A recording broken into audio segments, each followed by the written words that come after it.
होननानै जुदि बिथाङा बुंदों आङो दाखालिनो बुंदों हाग्रामा महिलारि सारा जोंनि आगोलनि बिटिसिनि चिफ हाग्रामा महिलारि सारा दा गोजोनि जाबाय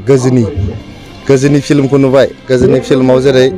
आमिर खाना गासिबो बावजोबो गावनि मुंखौबो बावो थिग बेबायदिनो बिथाङा दा चन्दन ब्रह्मखौबो सिनायला बावबाय चन्दन ब्रह्मआ बिनि आगदा आखाइमोन खनथाम केबिनेट मिनिस्टार जादों बिथांजों जेब्लानाखि बिटिसि दाजेनदों डिपुटि चिफमोन चन्दन ब्रह्मआ गावनि बिपिएफनि जेनेरेल सेक्रेटारि प्रबिन बर'मोन ना प्रबिन बर' आसुनि प्रेसिडेन्ट दंमोन बियो आसाम माने अल आसाम स्टुडेन्टस इउनियन आसुनि प्रेसिडेन्टमोन आरो बिपिएफनि जेनेरेल सेक्रेटारिमोन जेब्ला बिपिएफनिफ्राय रिजाइन होबाय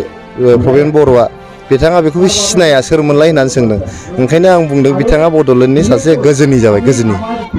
हाग्रामा महिलारिया बड'लेण्डनि गजनी जाबाय बिनिखायनो गावनि दोलोनि सोद्रोमाखौनो सिनायला रायजो आरो दोलोआ जुदि आंखौ 5 नं लकसभा बियाबनि थाखाय बिजाथि सायख'योब्ला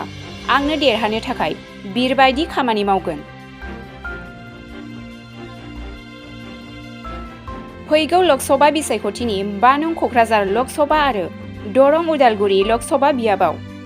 एनडिएनि थाखाय हेंथा दोलोआनो गैया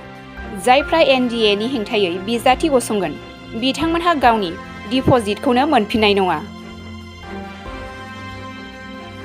दिनै चिरां जिल्लानि सिङाव थानाय देवस्रियाव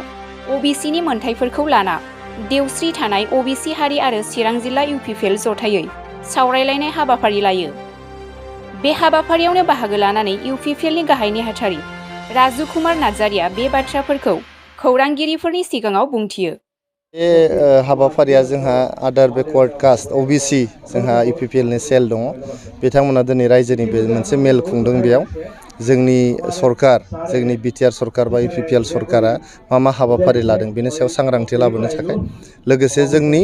UPPL हानजानो जे जोंनि नीति आदर्शफोर दङ बेखौ रायजोफोरनि गेजेराव बुंफोरनानै होनो थाखाय बे देवस्रि ओनसोलाव दिनै रायजोनि मोनसे मेल खुंदों बिथांमोना जोबोद मोजां मोनसे परिबेसाव बे मेलखौ खुंबाय थानाय जादों आरो रायजोफ्रा जोबोद जोंनि UPPL हानजाखौ मोजां मोनहाबथारनानै आरो जोंनि प्रमद बर' सारनि दैदेननाय बिटिआर सरकारखौ मोजां मोनहाबथारनानै दिनै बेयाव बयबो दले बले जोंजोंहाय हेफाजाब होफैदों देरहानाय जोंनाथ' जेबो अपोजिसनानो गैया जोंनावथ' बेहाय एनडिए हिसाबै गेलेगोन नालाय जोंना मोननै एमपि समस्ति दं मोनसे दरं उदालगुरि बेयावबो जोंना एनडिए हिसाबै गेलेगोन बाव जोंनि बिजेपिनि केन्डिडेट थागोन दरं उदालगुरियावहाय आरो जोंनि क'क्राझार लकसभा समस्तियावहाय एनडिएनि जानानै UPPLनि केन्डिडेट थागोन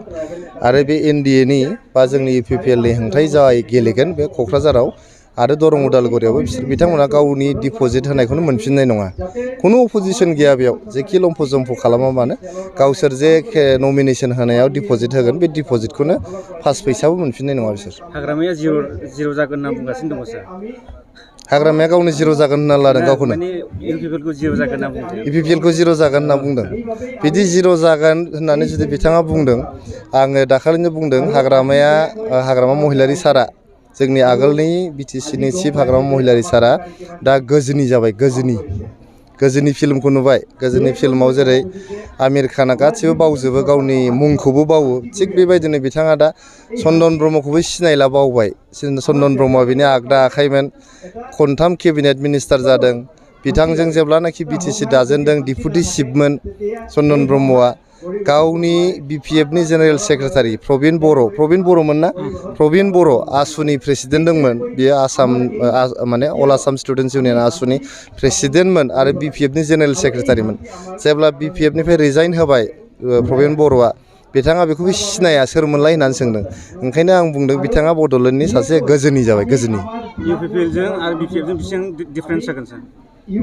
डिप'जिटखौनो मोनफिननाय नङा डिफारेन्सथ' खोथायानो गैया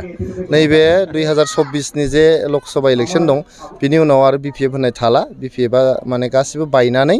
हानजायानो थानाय नंला आरो गोदो मेरला हानजा दंमोन बर'फोरनि गेजेराव गोमालांजोब्बाय सोरबा PTCA माबा माबि दंमोन बे PTCA बायदिनो BPFआबो जागोन गोमालांसिगोन बिसोर जोङो गोबां समावनो मानसिफोरनि खुगाफ्रा खोनागासिनो दङ जे UPPLनि केन्डिडेटआ राजानो जागोन होननानै दोलोआ सायख'मारोबा ओंखारगोन नामा आङो बुंबायानो थादों आङो सासे साधारन कर्मिमोन UPPLनि बिराद साधारन सासे कर्मि आं पस्टार सिथाबोमोन आङो साहा बिलाइनानै होयोमोन आं माइक लानानै साउटिं होयोमोन चेयार टेबोल बोथ्रोदनानै होयोमोन मेल मिटिं खुंनानै होयोमोन लिडारफोरनि खिबु थायोमोन जिन्दाबाद मुर्दाबाद होनग्रामोन जोङो दा बे साधारन सासे कर्मिनिफ्राय आङो दा दलनि साधारन सम्पादक नङा होमबा जेनेरेल सेक्रेटारिया आङो बिराद सेटिसफाइड आंनि जे प्रग्रेस हान्जायाव जे आं बेबायदि मोनसे स्पिडिलि प्रग्रेस जाबोदों आरो दिनै जेनेरेल सेक्रेटारि जाफैनो हादों जोबोद गोजोननाय मोन्दों खिन्थु हान्जाया जुदि गाबोन आंनो लकसभानि इलेक्सननि थाखाय गेलेनांगौ होननानै आंखौ जुदि बिथोन होयोबा बे बिथोनखौ मानिनानै आङो सासे दावहारु बायदि बारसोमगोन बर' बुंबाय बे राजुआ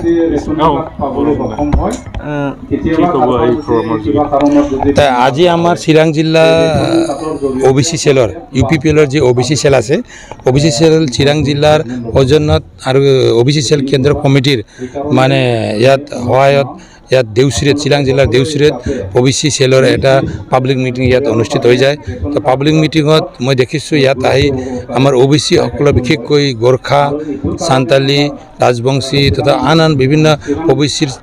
যিবিলাক OBC কেটেগৰীত পৰা আমাৰ সম্প্ৰদায়ৰ পৰা ইয়াত উপস্থিত আছিল তো ইয়াত উপস্থিত হৈ বিশেষকৈ তেখেতসকলে যি ধৰণৰ UPPLক মানে এটা সমৰ্থন দিছে বা UPPLক ভাল পাইছে বৰ্তমান BTR চৰকাৰ তথা আমাৰ BTR প্ৰধান তেখেত প্ৰমোদ বড়ো ডাঙৰীয়া যি ধৰণে BTR কাউন্সিলটো চলাই লৈ গৈছে আৰু বিভিন্ন আঁচনিবিলাক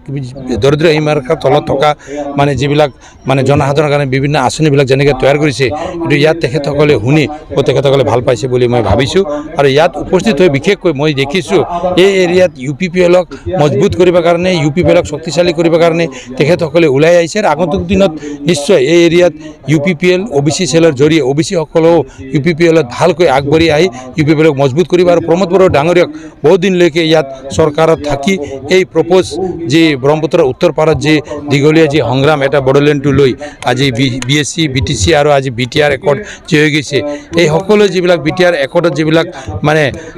দফাবিলাক যিবিলাক মানে একৰ্ড এইবিলাক যিবিলাক কৰা হৈছিল চুক্তি যিবিলাক কৰা হৈছিল এইবিলাক ৰূপায়ণ কৰাৰ ক্ষেত্ৰত প্ৰমোদ বড়ো ডাঙৰীয়াক তেখেতসকলে সহায় কৰিব আৰু UPPLক সহায় কৰি ইয়াত এটা পাৰ্মানেণ্ট পিছ অনাৰ কাৰণে আমাৰ OBC সকলেও ইয়াত অংশগ্ৰহণ কৰিব বুলি মই আশা কৰিছোঁ।